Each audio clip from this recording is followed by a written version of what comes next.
Brown, welcome to B-Cube Sunday morning. And before we go anywhere, and I know Cliff's going to do all the introductions, but I misspelled Caldwell's name. I spelled it Caldwell, so I'm going to beg your forgiveness, sir, and I'll promise to not do it again. I think that's No worries. You're all good. well. That's the critical piece to any apology. It's one thing to be sorry; it's another thing to never do it again. Um, but anyway, this is Big Cube Sunday morning. We're having a fine time this morning. Cliff, are you ready to introduce our guests? I am. Can we? I know we have the book promos. Can we take that out for a minute so that I could see one of my guests? Yeah, there we go. Perfect. Hello and good morning. We've got a really special treat for y'all today. We're going to talk shared worlds with people who do a lot of shared world stuff and are doing it right now. So I've got Caldwell Turnbull, the creator of the Many Worlds Shared World, right here. This is the first anthology in that shared world. And we'll be talking about that. Full disclosure, I am in that book, so that you know. We're also talking with the wonderful Kevin Andrew Murphy, one of the original Wild Cards authors in the Wild Card series created by George R.R. Martin. Yep, and that's the latest in that. And then we're also, we're going to flip the table in around, not flip it over, but around. And I'm going to have Bob Brown of BQ Press as one of my guests, because he's going to talk about Scott's Planet, the shared world that will be coming out soon from BQ Press. So, hello and welcome. We're going to start with origins, I think. So, Kevin, can you talk about how it is you came to be a Wild Cards author back in the 80s and what that meant and what that was like? Okay, well, I'm not one of the original Wild Cards authors, though I am sort of one of the original retconned authors. I came into Wild Cards, well, officially around book 7, with my character showing up, though George actually, we've recently had some reissues from the Tor books, so he had me write a story with his character Troll, and it was a story that went into Volume 4, Aces Abroad. And I originally had gotten the gig writing the Aces Abroad role-playing game adaptation for Steve Jackson Games GURPS, which had done the Wild Cards adaptation back then. And George... That was the late 80s, right?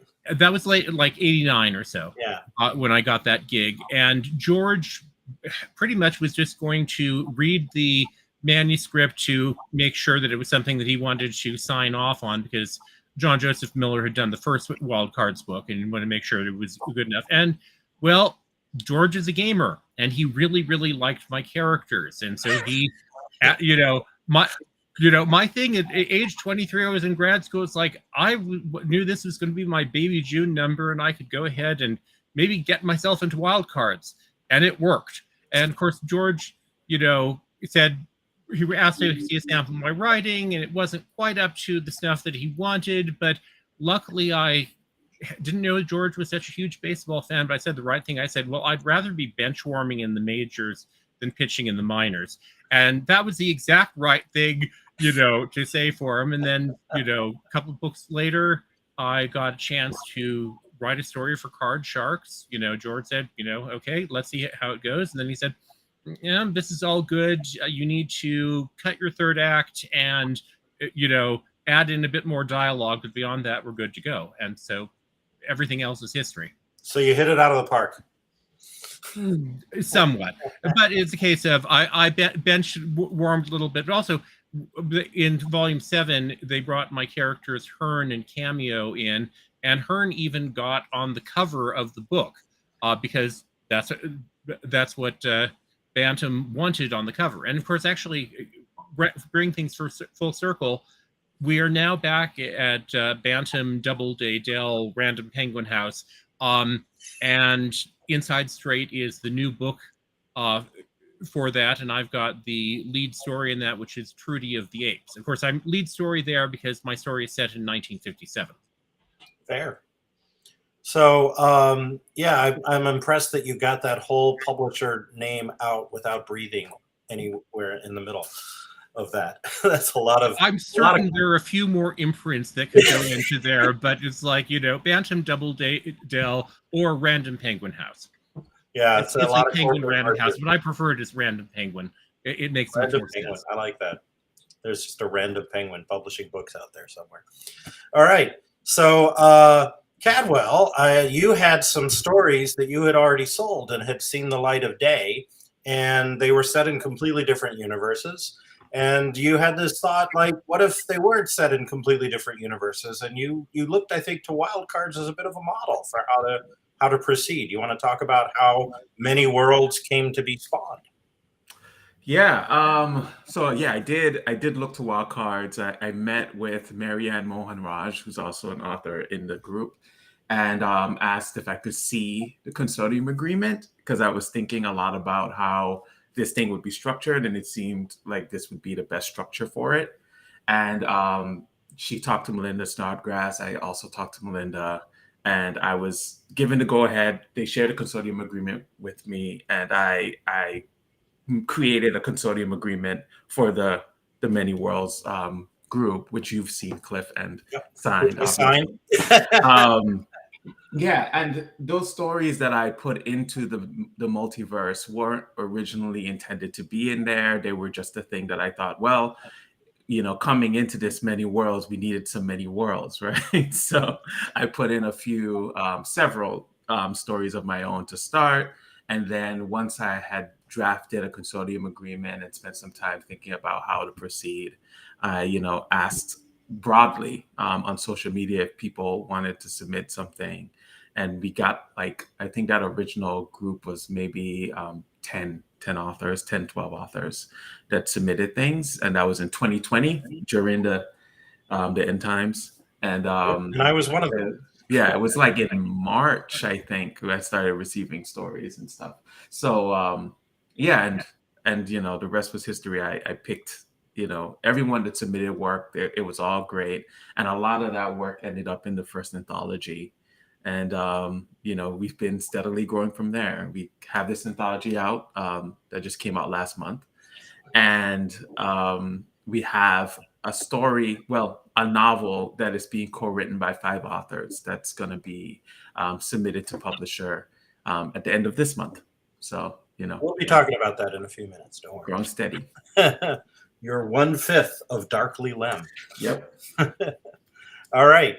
And Bob, you wrote a short story and then decided, this is not just a short story. This is the beginning of a shared world. Talk about that. Oh, hell. It was, we had a planet.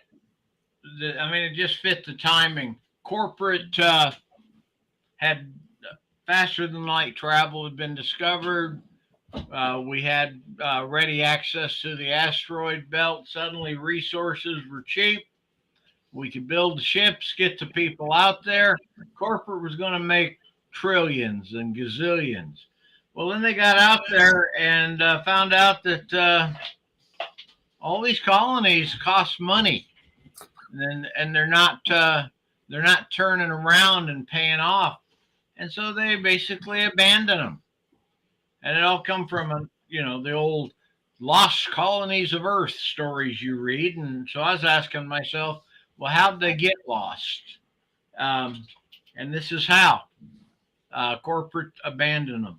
And so this was a story we just wrote one day and said, okay, this is about a guy who decided to stay.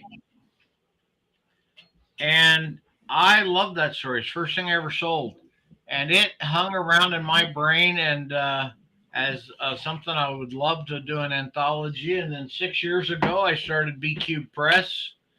And it still hung around as something I wanted to do. And finally, I got around to doing it. And the fun part of this, and I know you're going to get into the Bible discussion later, is actually the team I got to work with. So that's how it happened. Cool. Yeah, so let's talk about Bibles. And I don't mean the King James Version or anything of that sort. I mean the document that a TV show with multiple writers or a shared world with multiple writers uses, created by either one person or a group of people, to say what the world is about. So, Kevin, you would have, I assume, read when you're doing the gaming supplement. You must have read the Bible for wild cards.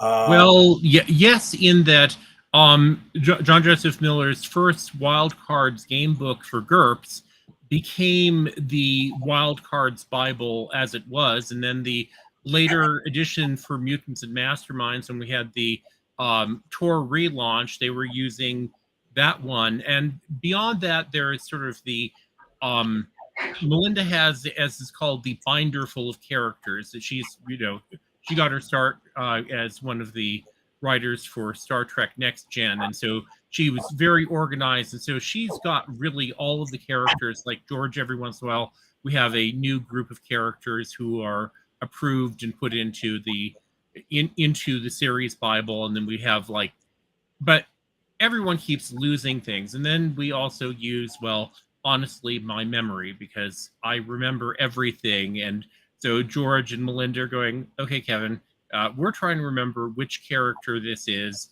what book is it in, and so on and so forth. And I'm going like, okay, yeah, we use this character. Though, of course, I mean, there's occasional slip-ups, but we mostly go through and make certain that everything is good, and we don't, have characters alive who were killed in a previous book, even though, of course, we kill a lot of people because it's George R. R. Martin.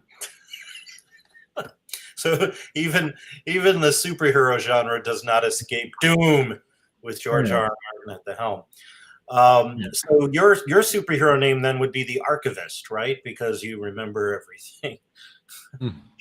Well, actually, one of my main characters from the beginning, Cameo, that's basically her power. She's the psychometric trance channeler. So basically, she puts on somebody's hat. So she put on Will-O-Wisp's hat and gets his psyche back. So even though he died back in the early 60s, she can, bring him back again. And so, of course, I've got to go back and write a story for Low Chicago, where it was when he was still alive, and so he was there dealing with the Playboy Mansion in Chicago. So it's, time jumping is a lot of fun. Where Robert Shea and Robert Anton Wilson were working at that magazine as editors at the time. But anyway, Caldwell, you created the Bible for many worlds, and it went through a couple of different iterations. You attached some stories. Some of those stories you brought in, as well as the story that opens the anthology, which is a really good mood setter. So do you want to talk about that? Because you have a very different universe in that, well, if we kill a character on one world, there could be another version of them on another world, and we can just bring that one back. And how do you keep multiple timelines across multiple realities straight? Oh, that's a big question. So in truth, the Bible is a living document. So it's on Coda, and we update it regularly. And so when it started out, when I first wrote it, it was very broad strokes, and now it's very detailed. There's histories of different traveler societies. They have names and ideology and different cultural touchstones. They each have different names for how they describe the multiverse and traveling and all that sort of thing. And that has grown steadily over the last few years. With the keeping track of characters across universes, we had a conversation pretty early on that what we wanted to do was tell a large sweeping history of the multiverse. And so characters that die. And we try not to, and we haven't so far retcon anyone back into life or have different versions of that person in different localities. Localities is what we call other universes.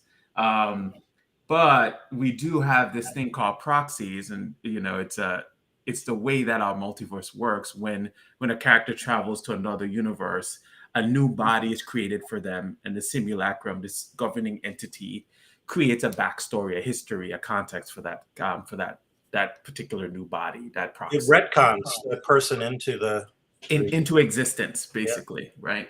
And so travelers, once they're in their proxy, they go around being travelers within their proxy. But when they leave that proxy, the proxy remains, and it goes on. We call it autopilot, or it runs its script, and it returns to its normal life, or it creates a normal life for itself. And there's a lot of conversation about personhood of proxy and all of that stuff. But if a traveler dies, in some other universe, their proxy will remain.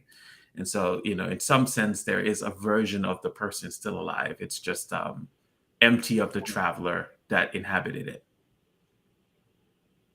I hope that makes sense. Yeah.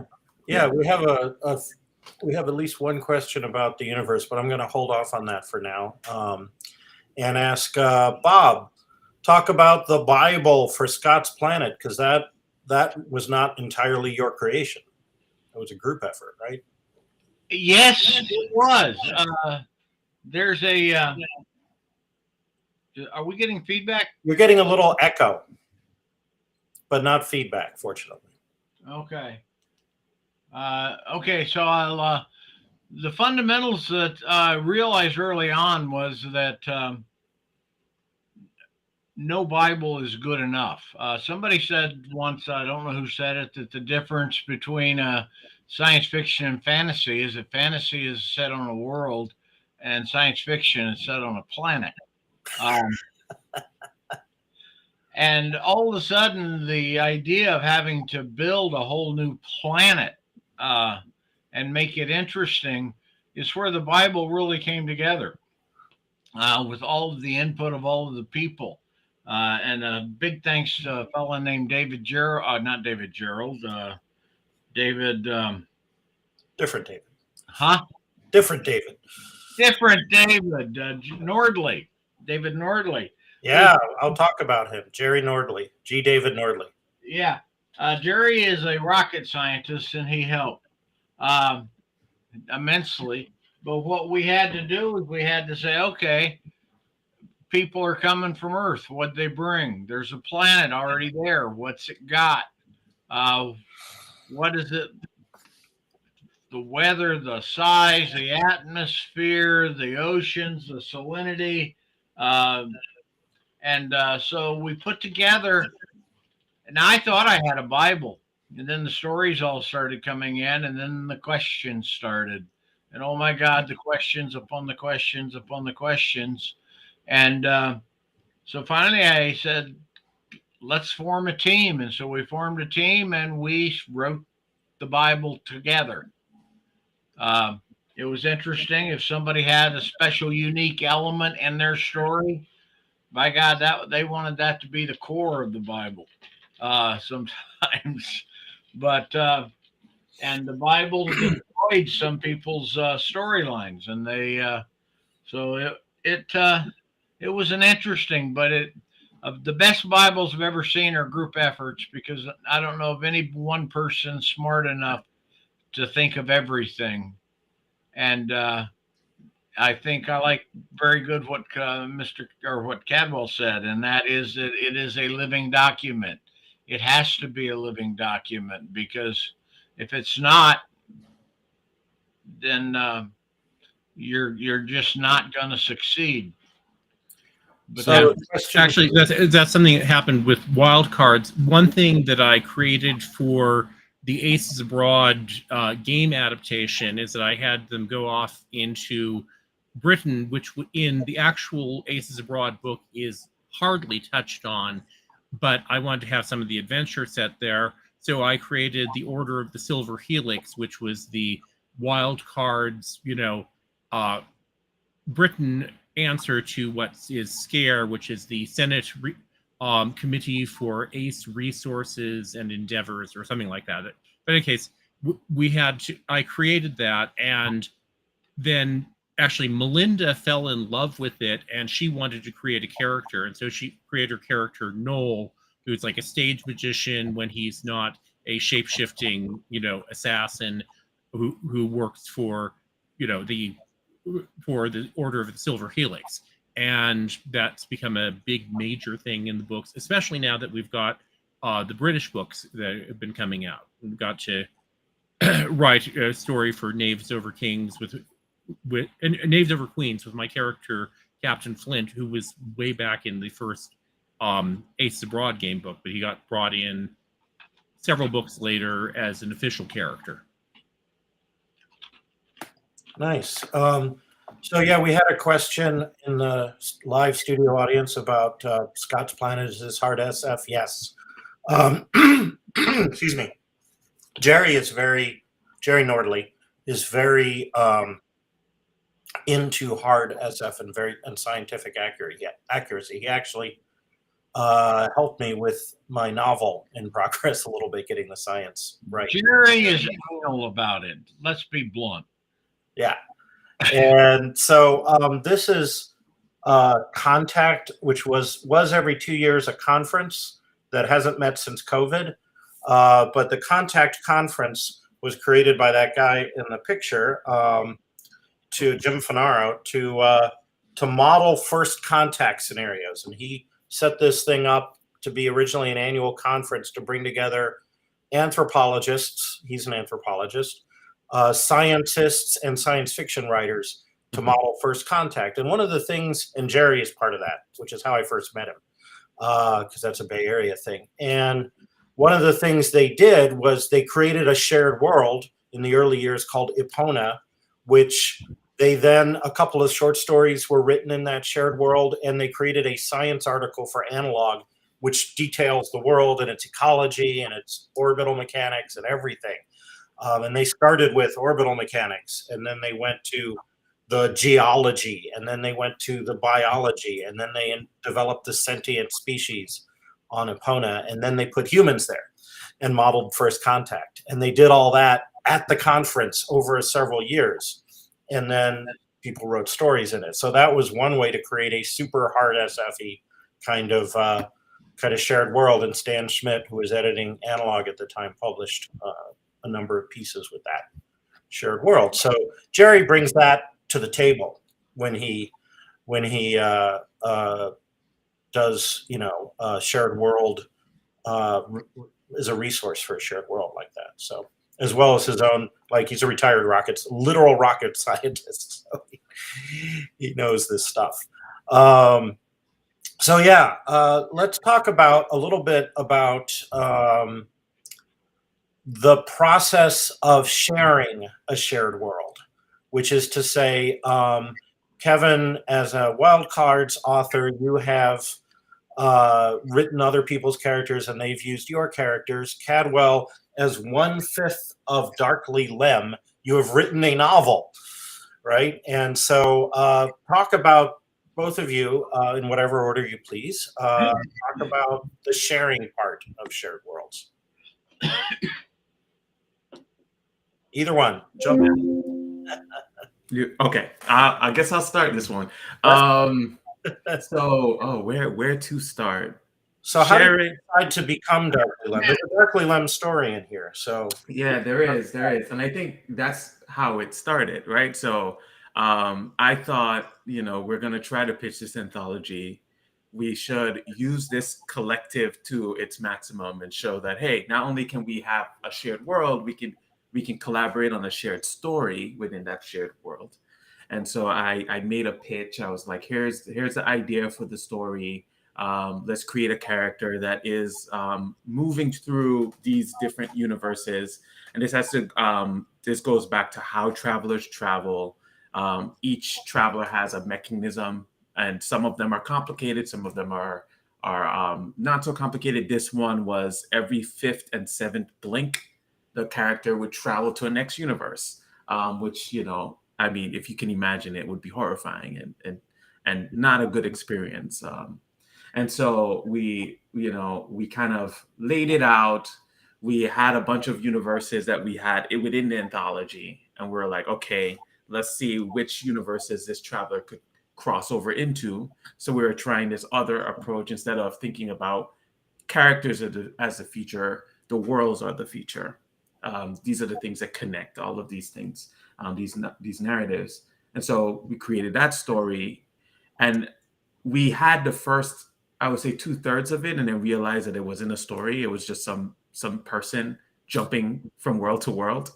And so then we had like many meetings on a platform like this, where we just kind of talked it through, and then we started co-writing in a shared Google Doc, planning it out, outlining it, what was there, what we thought needed to be there, and then we started writing and editing each other, and it just became this interesting organic process, and we didn't step on each other's toes too much.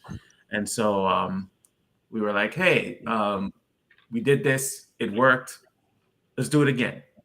And we tried a novel, and we outlined a trilogy of books, and we started working on the first one. And we did a similar thing where we co-wrote a section just to get the voice right, and then we gave each other assignments, and we went off and we did our own thing. And now we're back again, just going over just ridiculous things. We talk for hours at a time on punctuation, on the spelling of the names of new things that we've created, on continuity. So it's a lot of talking in rooms, and it's mostly pleasant. Like we do tend to get along quite well. We do get heated with certain specific things, and it's kind of a surprise what it is. We just had a it was a short debate about what 2.5 bouts of sex was. And so, these things are quite fun, but it's a lot of time. It takes a lot of time, and so that's the thing that has been surprising and challenging, how much time it actually takes to co-write something. In some ways, it's faster. In other ways, it's not as fast. Yeah. Sure. Yeah, coordination, right? You need project management skills.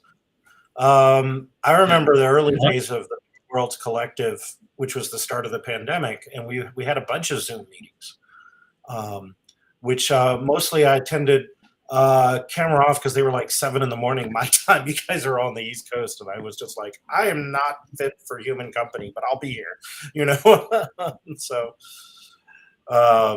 I'd be like coffee in hand, blearily looking at the screen, trying to make sense of the words people were saying. But it was really, it was good. It was a good way to hash out the universe early on.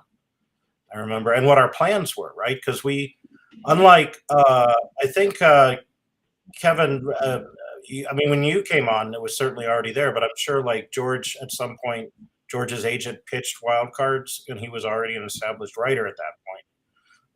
Caldwell has a couple of novels out, but this was a new thing. And I know that we didn't have a publisher when we created the collective. We let's write some stories, and then let's talk about the universe, and then let's figure out, we had to strategize, an agent and a publisher and all that. So, but we'll talk about that in a few minutes, I think, because that's the more nuts and bolts. Yeah. Kevin, do you want to talk well, I was going to say the sharing, honestly, the current volume pairing up that I'm in, part of the whole fun of Wildcards and any other shared world anthology is to use other people's characters, how they're being written from other people, and we get different perspectives. And so one of the things that George had with the pitch for Pairing Up, George came up with the idea for Pairing Up, but basically Pairing Up is basically everybody takes one of their Wildcards characters and gets them into a romance with somebody else's Wildcards character. And so I asked Walter John Williams if I could borrow his character, Golden Boy, who's the strongest man in the world, one of the 4 aces, who's been, super strong and immortal, and hasn't aged since 1946 when he got his powers. But I ended up actually pairing him up with my character, Trudy Pirandello, who's also known as the Magpie, who is actually the secret first ace, because aces either aces are people with superpowers. If you've got your superpower in the Wild Cards universe, either you are out in public using it, or if you are keeping it hidden, you're what's called up the sleeve. And it turns out she was actually the very first ace, but since she had been in organized crime, she was smart enough to not tell God and everyone and the U.S. government, so she didn't get dragged through the House Un-American Affairs Committee like, Golden Boy did and everybody else. And my story is set in 1957, where Trudy decides that there's something that she really, really wants to steal. And she's not strong enough to do what needs to be done. Golden Boy is. So then she figures out a way to get him to help her. And thereby goes the story. And it's called Trudy of the Apes because Golden Boy was being Tarzan in the 1950s because he's an actor in Hollywood. And so I get them down to Mexico for the second season of the filming of Tarzan, where the shenanigans ensue. Does Zippy the chimp make it into this story? Cheetah the chimp. And actually, that's another bit of borrowing, is that way back in Card Sharks, where Bill Wu and I both got in, Bill had as a minor character, it was a Joker who was like somebody who got deformed by the wild cards. It was Cheetah, who was a guy who got turned into a chimp from the waist up. And he was just like a one-off throwaway background character for a couple of scenes in a diner, and we never saw him again. And I thought, well, he's alive then, and Tarzan is on television. So if you've been turned into a chimp, hey, you get a chimp who can act. And so he actually got himself onto the show for the second season, and he's there doing the waist up scenes of Cheetah the chimp. And also because of this, Bill Wu is getting a consortium share, because one of the things we do in Wild Cards is every time somebody borrows somebody else's character, they get one share in the consortium, and those shares at the end of the year are basically like stock shares for money that we've made with licensing and so forth. And when Hollywood comes with a dump truck of money, that actually comes to quite a few pizza coupons. So for the benefit of those who haven't read the Wild Cards stories or books, could you very briefly describe an ace and a joker and a normal? Okay. The basic premise of Wild Cards is in 1946, the Tahitians, who are these aliens who look just like us, but some of them have psychic powers, had come up with this amazing virus to enhance their psychic powers. Unfortunately, like many amazing viruses, it didn't work that well. 9 times out of 10, somebody who got infected with it would die. And of the 10%, 9 out of 10 of those would get horribly deformed in some fashion. And since the Tahitians were sort of like racial purists, they thought this was like, okay, kill you anyway because we don't like that. And then one time out of 10, you would get a useful psychic power, and this was cool. So they thought of using it, for genetic warfare. But if you did it to a rival house of Tahitians, you would like kill everyone, but then Superman Wonder Woman would come out of the rubble and go beat you up. And it's like, okay. Plus, you might sometimes get one of the mutated people who still had super, like the Hulk. It's sort of like, well, you're 10 feet tall and green, but you're also super strong. So it's like, eh.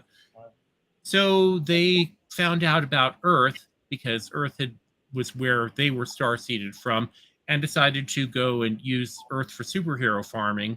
But Prince Tachyon ended up deciding that was a bad idea. And after one thing and another happened, the virus canister got taken by Dr. Todd, who was a Nazi war criminal who was going to use it to blackmail New York. It got exploded along with Dr. Todd and his blimp, and the virus rained down over Manhattan, which explained why there were so many superheroes in Manhattan and not the rest of the world. Also, we have Joker Town because 9 out of 10 times you get deformed if you survived. Well, that's where all of the Jokers who are, the majority of the wild cards worlds are Jokers. And then we also have, for a while, we had the term Joker Ace, which was kind of clumsy. And then for Knaves over Queens, I ended up having the Joker Aces in Britain were called Knaves. So it's just like, my character Hearn, he's, 8 feet tall with antlers and deer legs, and he works as a porn star, but he can also call the Wild Hunt. So it's like, he's deformed, but he's kind of good looking and he's super strong and he can call dogs that rip your throat out. So yeah, we'll call him a knave rather than a joker. And so we've also now come up with the term jacks, which is the new term that joker aces are being called. So that's the divisions. Oh, and then there are deuces. And deuces are people who have superpowers, but they're very stupid. Like my character Squash, who has the power of fountain pen fingernails. That could get messy if you go swimming. Yeah. Anyway. Okay. Fantastic. And I'm going to briefly mention the first shared world I was in because it was kind of cool. It was created by Christopher Fletcher and Brandon Bell. Originally, Brandon Bell came up with the world, but the two of them edited the book, which has this lovely art. It also has interior art. And the idea was that ancient aliens came to Egypt, and they were the Egyptian gods. And they left. And one of the things they left behind, it's an alternate history, is a printing press, which caused an industrial revolution in the ancient world. And then the Earth passed through a region of space where there was ether rather than empty space, which is breathable and allows for wooden spaceships. So the combo of that is it's kind of a wacky world, but within those two wacky premises, it's more or less hard SF. So your wooden spaceships have to work, and people, there's no magic or anything, and people believe, culturally they believe in magic, some of them, but there is no actual magic. It's a very hard SF kind of world with those wacky things. So we had fun with that. And every story that takes a broad history. So the stories range from, a couple thousand BCE to the future, and there's it's a fun book, and the looks like the Kindle is 99 cents at the moment, so that's kind of cool. But that was fun. That was going to be the first of a series, but for whatever reason, it didn't take off. So it is by itself, but it was a fun book to be a part of, and it has some good writers. So, but that's the kinds of things you can do. Like in that case, there weren't a lot of like shared characters because the period of time was so broad and it was all over the earth.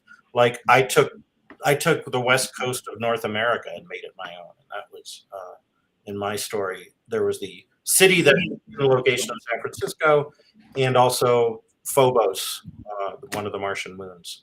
Although in that universe it's called Ares because the Greeks and the Egyptians take over the world basically.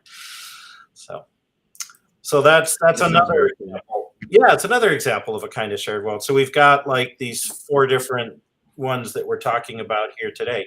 So so we talked a little bit with Caldwell about the nuts and bolts, Zoom meetings and stuff like that. Bob, you're still putting together the first Scott's Planet anthology. And I know you all, it's all Greek to the Egyptians, exactly, who are called Cometians in the book because Kemet is the ancient name for Egypt. Bob, you have a series of books planned on Scott's Planet, right? That are going to be like at different stages after the abandonment. And the first book is like right after the last spaceships left. And no, you're not sorry about that, Dale. That she was the one who made the pun about it's all Greek to the Egyptians in the comments. Anyway, I'm calling you out because I make terrible puns myself, and I think people should be proud of their terrible puns. Okay, Bob, you want to talk about your plans for Scott's Planet in multiple books? It's what we want to do, but I can only say that if you're going to try and do something like that, you have to begin with the end in mind. To steal an old Seven Habits phrase, you have to know where you want to go. Otherwise, you wind up like we did, a couple of very good stories that I had to tell the writers, hey, we'll be seeing those in book two or book three. Um, and so one of the things I do is I keep a file, or I go in and I tag the stories when they come in that this is a book three story. Um, you just have to keep track and know where you're going. And I'll leave it at that because there's so much interesting stuff coming in from Cadwell and uh, uh, Kevin. Yeah. Yes, Kevin. Cadwell and Kevin. Say that 10 Yeah. times fast. Oh, and Dale had a question in the comments. Is this all in your brain? Yes, it's all in my brain. That's why George and Melinda like having around. Actually, one of the first of the four races was a woman who was nicknamed Brain Trust. And I sort of do that for everybody else. Yeah, I've known Kevin for some years, and I can confirm that's absolutely Kevin. That's how your brain works. Okay, so do we have any more questions from the studio audience? Well, let's talk a little bit about approaches to publishing and marketing. Bob's approach to publishing is he's the publisher, so that allows for Scott's Planet. Kevin, now has Wild Cards gone through a couple different publishers over the years? Yes. So I will give you the chronology. We are actually up to the pairing up is volume 30 right now. Though for the Wild Cards novels. Though there's the interesting question occasionally of where some of the numbering goes, because there are some of them where the British publisher Harper Voyager swapped the order of a couple of books, and so it's a question of the numbering gets a little bit complicated. But going with the American publishers, we had the first 12 volumes, which were Bantam paperback originals. And there was that, and my characters, Cameo and Hearn, came in at volume 7. And then I got my start in volume 13, writing a story for Card Sharks, which was the first of the Card Sharks triad, which was with Bane. And we had 3 volumes there. Then we had 2 volumes with iBooks, which were Death Draws 5 and Deuces Down. Death Draws 5 was an all John Joseph Miller novel, and then Deuces Down was an anthology focusing on deuces, and I had a story in there. I should point out for our audience that this iBooks was a publisher and has nothing to do with Apple Books. Right, yeah, no, it was Byron Price Media, but then unfortunately Byron Price died in a really horrible accident, and the company did not last much without him. And then after that, we went over to Tor, and Tor had the relaunch. But the thing is that Wild Cards never really died, but we did have kind of the doldrums where the iBooks period where it was not as fast with things coming out. And then Game of Thrones took off at some point during this. Well, yeah, Game of Thrones did take off as well at about that same time. And so Tor was very good with us. We also had a whole lot of stories on Tor.com. So there's a whole lot of them. And those actually, a third of them have been put together in Full House, which is the last Tor Wild Cards book, which has a whole collection of their stories from there, and also one from the Dangerous Women anthology. There's a Carolyn Spector story that was Wild Cards, but it was like popped over there so people could get it into a Wild Cards volume. It's a full, very large novella, and with her character Bubbles. And then we are now with with Penguin Random House, and the first of the new books is pairing up. It's going to be followed by Sleeper Straddle, and we also have graphic novels. First one's by Carrie Vaughn, next one's by Melinda Snodgrass, and then there's one by me and John Joseph Miller, which is, finishing things up with the artist, and will be probably out sometime next year. Cool. But Carrie's is coming out, this weekend as well, I think. Now, I know that there are strikes going on and there's also NDAs, but can you talk at all about getting optioned? Okay. Well, we actually went beyond, we were optioned for years, but we finally got in production, or at least, there are levels and levels. So it's like, I can certainly talk about the past. So we had a deal with Hulu, which went all the way to the writer's room with full scripts and everything else. And we were very happily promoting that. And long story short is that Disney went from being a part owner of Hulu to being a total owner of Hulu. And, well, wild cards didn't fit with being, 100% Marvel. Though, of course, we've actually had Marvel has just done a comic book adaptation, and Paul Cornell was actually up for an award at this next week's Comic-Con. So it's like, things are going. But in any case, that didn't go on. Then things went back to Universal. I think it's Universal who owned everything, and we had some stuff going on there, but I can just sort of like mumble about it. But I'll just say that George said that didn't work, and then we had a writer's strike, and now we've had the Screen Actors Guild has joined the Writers Guild of America, and pretty much everything is on hold until the writers strike and the Screen Actors Guild strike is over. But on the positive note, that it didn't catch us in the middle of production like a whole lot of shows. So it's a case where George will be very happy to do things, but once everything is settled with the strike.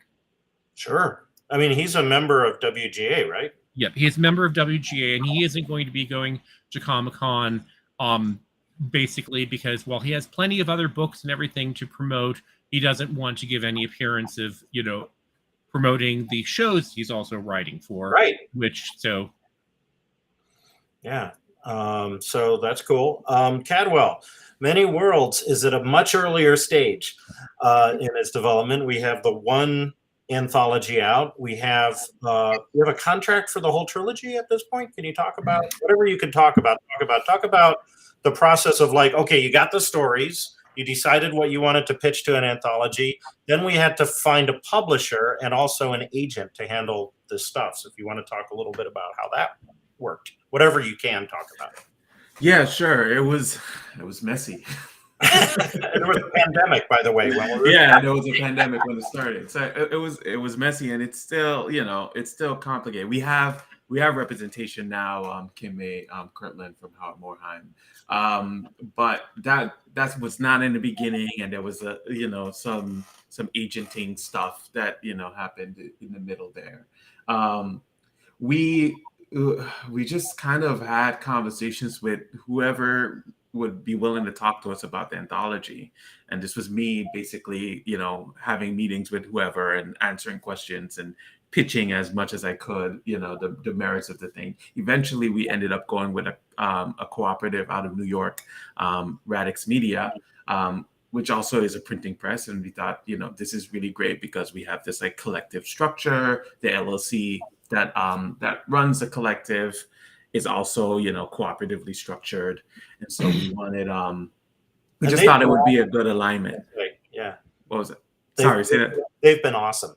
Yeah, they've been great. And so, and really, they do marvelous books. I mean, Cliff showed you, it's just a beautiful book, right?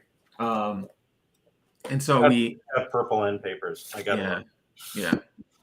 And so that came through. The novels were a different deal. And that was, pretty similar, where we were just like talking to whoever would talk to us. We had a conversation with a publisher that got far, but ended up petering out. And then we had a conversation with Blackstone, and Blackstone is also the publisher for my novels, and so they were at least willing to hear me out, and I did a good pitch, and I was like, this is gonna blow your minds, and they believed me. And so we have the trilogy. The trilogy is signed. It's going to come out one book every year. But we're a small shop. We do a lot of this stuff collaboratively. And so for the time being, it's just the anthology and the trilogy, though we've been talking about a more what we call the meta narrative, the thing that connects everything. We want to do an anthology that focuses on the meta narrative a little bit more. But anthologies are hard to sell. And so we've just been having a conversation about what's the order of operations here. Should we do the anthology? Should we put in the work to do the anthology and then do a pitch? Should we pitch and then create the anthology? Should we wait and see what's going on with the novels?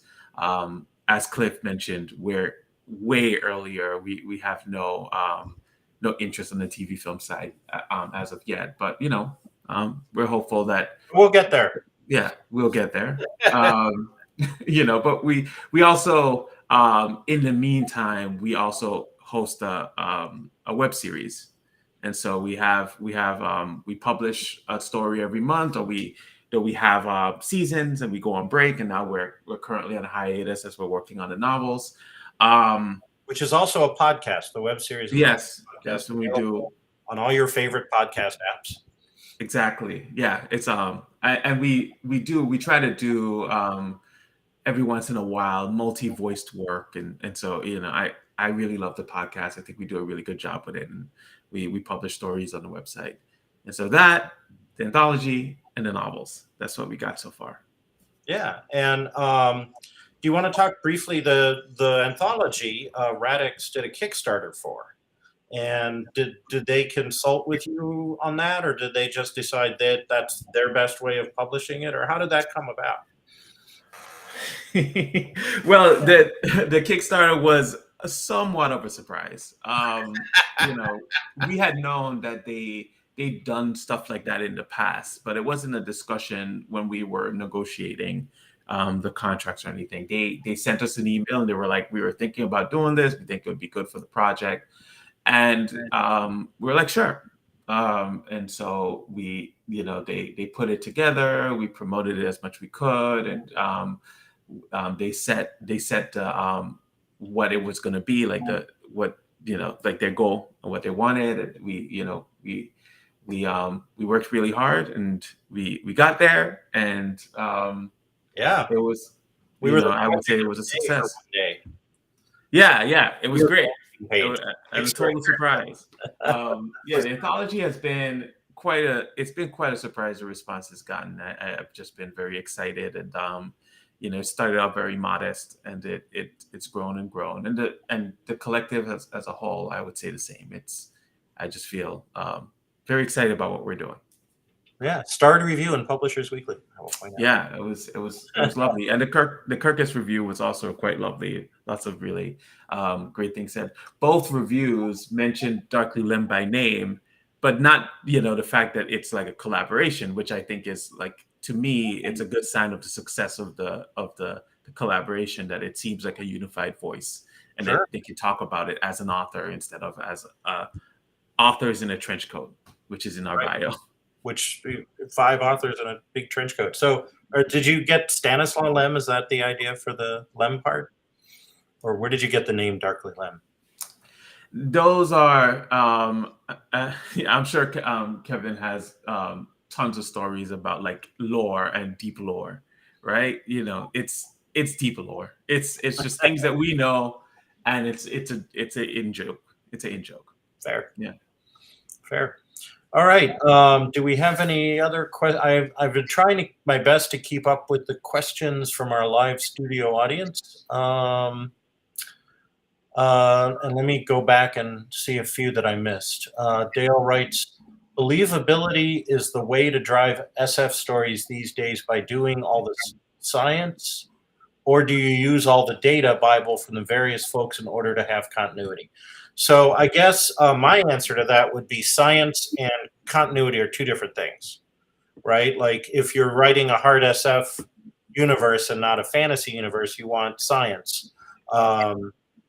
Wild cards I would characterize as comic book physics, right? I mean, it's basically a comic book kind of universe, superhero universe. Well, it's comic book physics, but the thing is that the comic book physics is all based on psychic powers. Everything that the wild card virus does is basically like, this is the future. We have people with psychic powers, but then we ended up having the virus rewrites things, and it ends up being in tune with your psyche. So you have like characters like my character Rosa Lotteria has her antique family Lotteria deck and pulls out a random new card and turns into a different character with different powers based on that. And so it's a case of it's all tied in. It gives the character a severe limitation, which means that they're not all powerful. They can make it makes the story more interesting. If Superman needs his kryptonite, let's put it that way, Sure. Or Popeye needs the spinach. But coming up with it's all psychic powers, and since it's all psychic powers, this goes under mental limitations. Cool. And then again, the collaborating, I think we've touched on. Yeah, I think we got most of those. Apologies if we didn't get to your question. So we're coming in on the end. I think it's time for our guests to plug their various projects. And Bob, do you have the QR codes and stuff ready? I think so. Okay.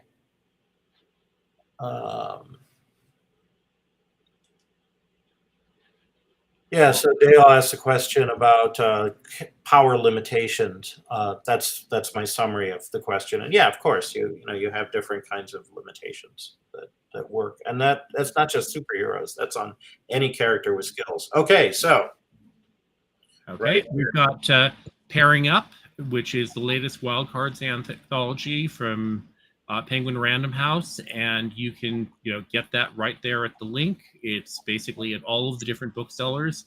And My Story, Trudy of the Apes, you'll even find samples in both the online versions and the free PDF samples. You don't get to read the whole story, but you can get to read a good half of it.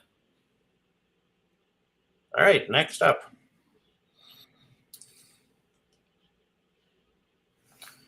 This is the book I spoke. It's actually 99 cents on Kindle right now, despite it saying $4.99. And you could get the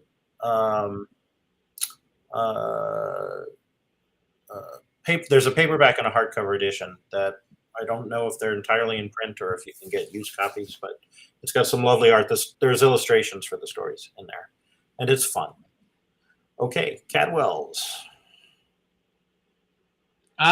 You're going to have his is not yet published, so I couldn't get the QR code for sell, but I would ask him to remind us what he's got coming. Please. Okay. So Many Worlds or the Simulacra, that's the long title for the anthology. It's out. It's been out since June 13th, though it might not be populated in every place.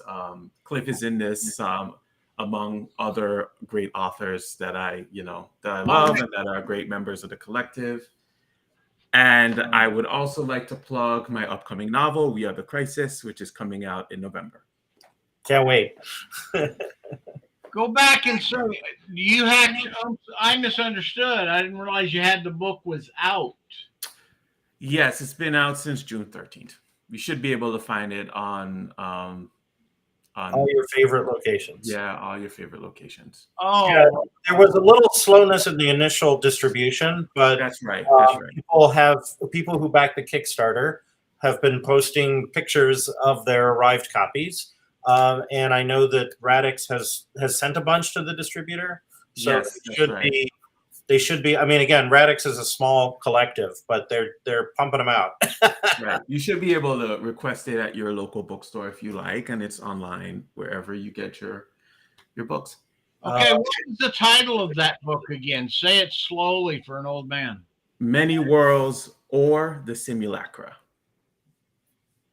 You just find it under Many Worlds, and Caldwell Turnbull. Yeah. He co-edited it with another member of the collective. Josh Yuri. Yeah. And Josh is also part of Darkly Lem, right? Yes. He is.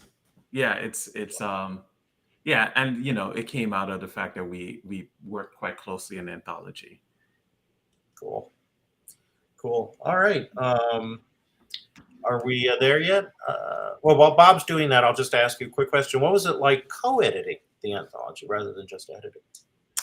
I needed to have a co-editor because I had started at a teaching job, and it was just great to be able to share that workload, and Josh was extremely helpful. We just had meetings and talked about what we thought of each story, the edits that we would put to the authors, and story order and all that kind of stuff, and it was just a huge help. And there it is, folks. And my apologies, Caldwell. I totally misunderstood, because one part of the incentive is, you got all these people out here doing great work, and then taking their Sunday mornings to come out here and talk to you. We need to remind them that we like them by promoting their books. I appreciate it. Well, the best way to show your love in late stage capitalism is cold hard cash. That's yep. Yeah, and both Many Worlds and Pairing Up got nice reviews in Kirkus reviews. Not full stars, but about as close as you can get. Other than very positive. Yes. And Locus, I think, is going to be reviewing Many Worlds. Yeah, also a glowing review from Locus, which was we were all very excited about. Well, that is great, and I very much appreciate you guys showing up today. And Cliff, you have a wonderful knack for bringing in very talented and interesting people and bringing out the best in them. And so I need to kind of close it out here and say, Cliff, you got anything to add? No, I'd just like to thank my guests for coming and spending some time with us. I'd like to thank our in-studio audience for joining us and asking wonderful questions. And I'd like to thank future viewers until the end of time, or YouTube, whichever comes first.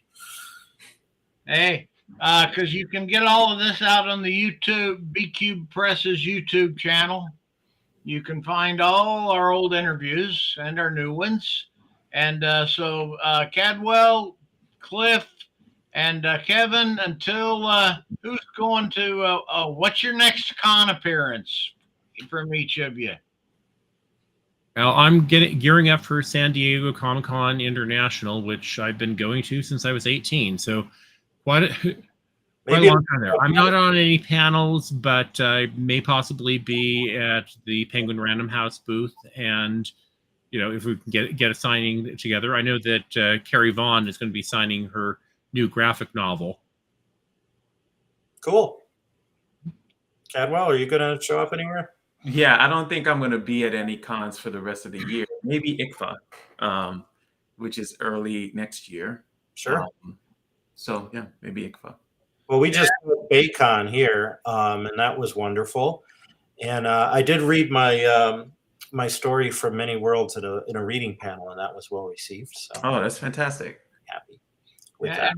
And we will be joining the Northwest Science Fiction Greatest at Oricon this year. Nice. And that's our next step. So thank you all, and to all a good night.